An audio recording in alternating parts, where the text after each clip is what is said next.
I will go ahead and read the sentences using them in context. These sentences were taken from the article that we're going to be reading today, so you can see it in context. So our first word, allege.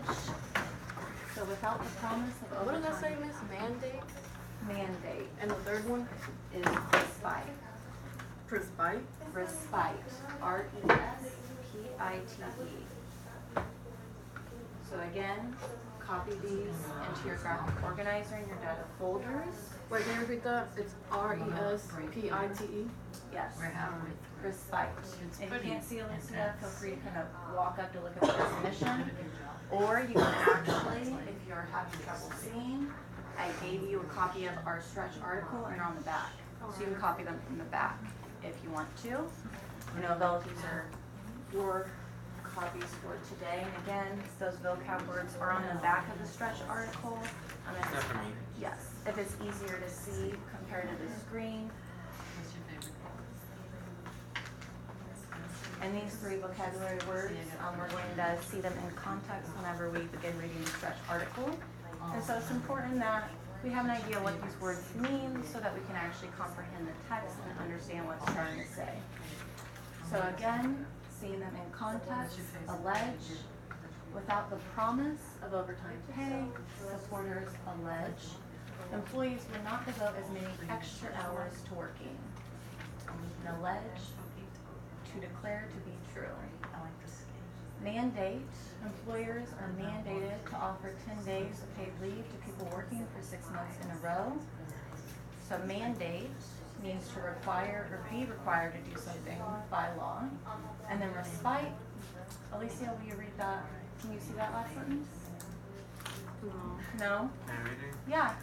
He took only 5 days of respite Good, yes. from work in 2014, one of them for staying home with a cold. Good, thank you for reading. So respite, it means a short break or relief.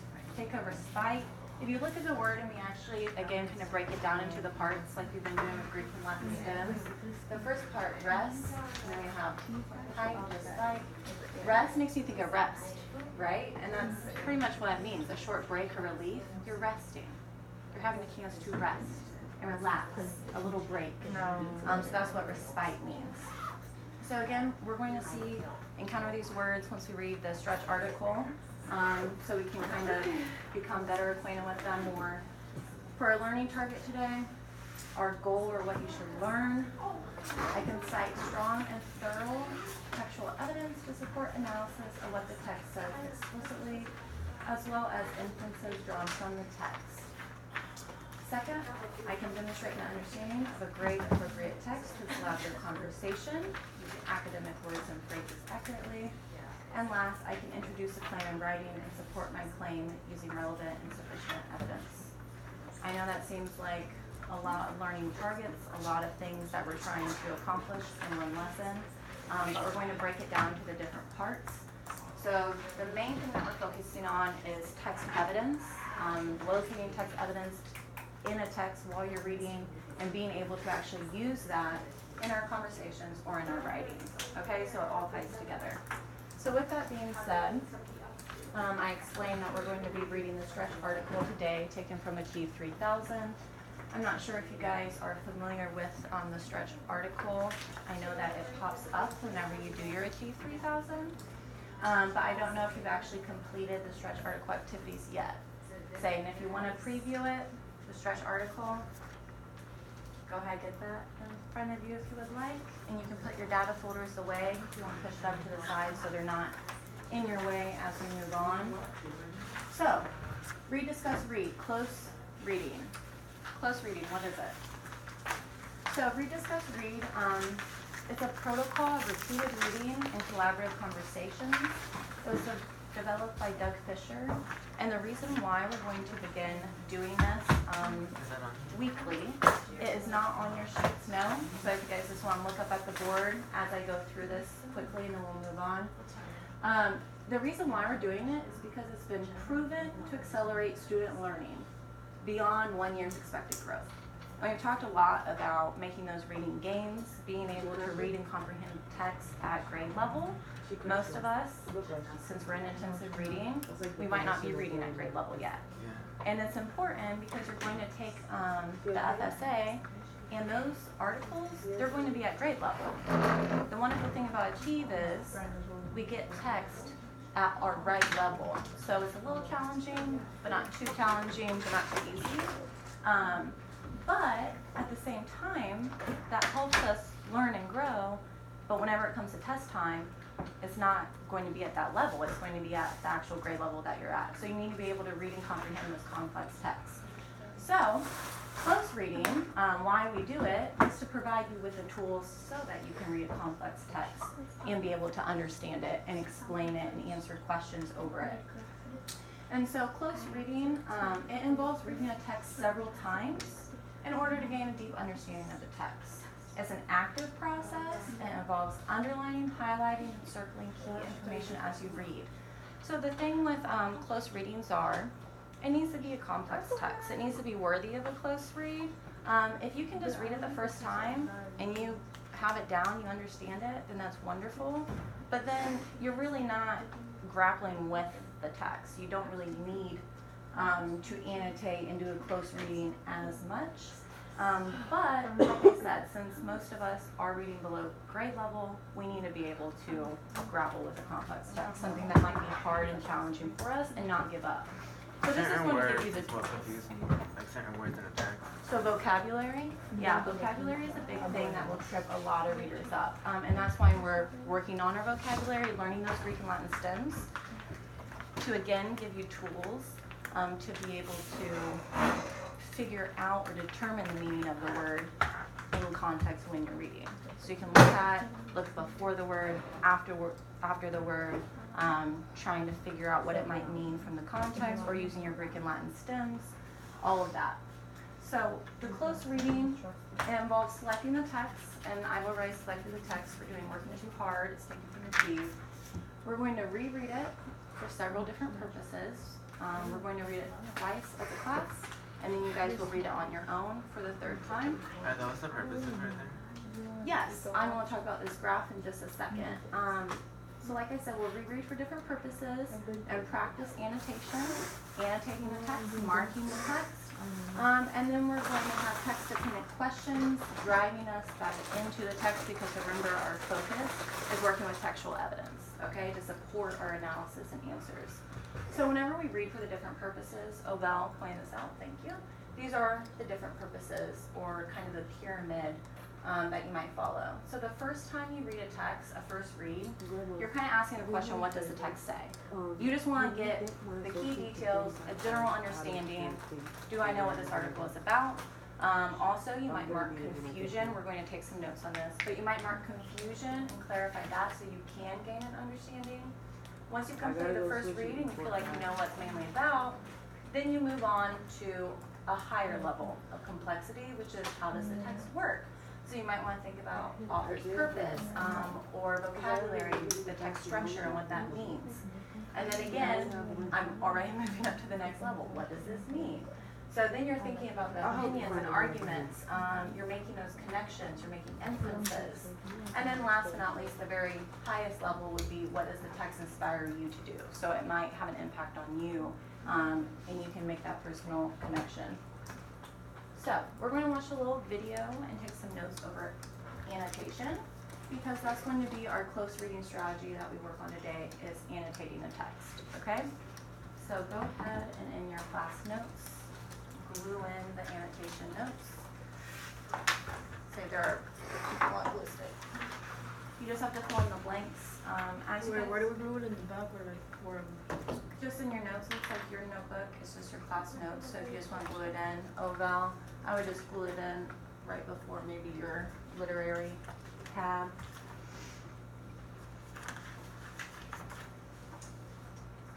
And I'll go ahead and play the video twice.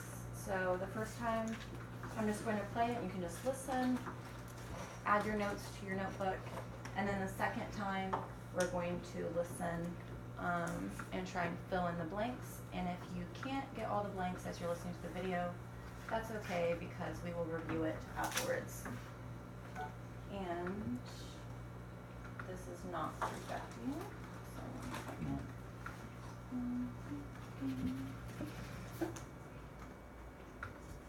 Okay, there we go.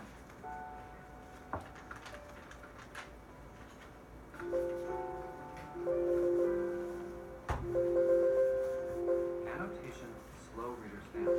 They learn more and they pay attention more when they are annotating. It causes them to think about what they're reading. I know there's a lot of work on fluency, and fluency in reading is important, but sometimes we want students to slow down and think deeply, carefully, and intentionally as they read. If the text is worth it for close reading, they need to read slowly and purposefully. There are several ways to annotate a text. I think about 3 foundational annotation skills that I think students should learn. But then I want them to know they can annotate text independently, individually, with additional tools. Let me explain. I think students should learn to underline key ideas, important, main, central ideas in their text. Because if they underline those on a consistent basis, they will develop a habit for noticing things that are important. I think students should circle words and phrases that are confusing or unclear. That forces them to monitor when they're not understanding the text and highlights where they should go back and resolve for unknown words. And third, I think they should write margin notes to summarize and synthesize what the author is saying.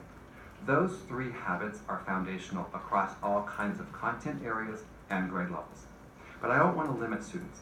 Annotations don't have to look the same across all the students in their classroom. If a student wants to use questions in the margin, or if a student wants to number things, encourage them to do so. Students should learn to annotate digitally as well as in print. They can underline and highlight using a variety of tools. Achieve has tools that allow students to annotate on screen. I practice on paper, and then I require students to learn to annotate or apply those annotations across all the things they read closely and carefully.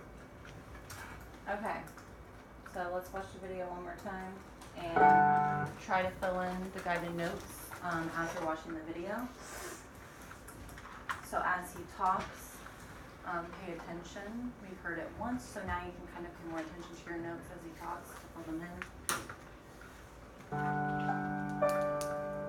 And this is Doug Fisher. He's the one who developed this program where you discuss read, which has been proven to accelerate student learning. Annotations slow readers down. They learn more and they pay attention more when they are annotating. It causes them to think about what they're reading. I know there's a lot of work on fluency, and fluency in reading is important, but sometimes we want students to slow down and think deeply, If you don't carefully, get them and all, that's intentionally okay. as they read. We'll If the review. text is worth it for close reading, they need to read slowly and purposefully.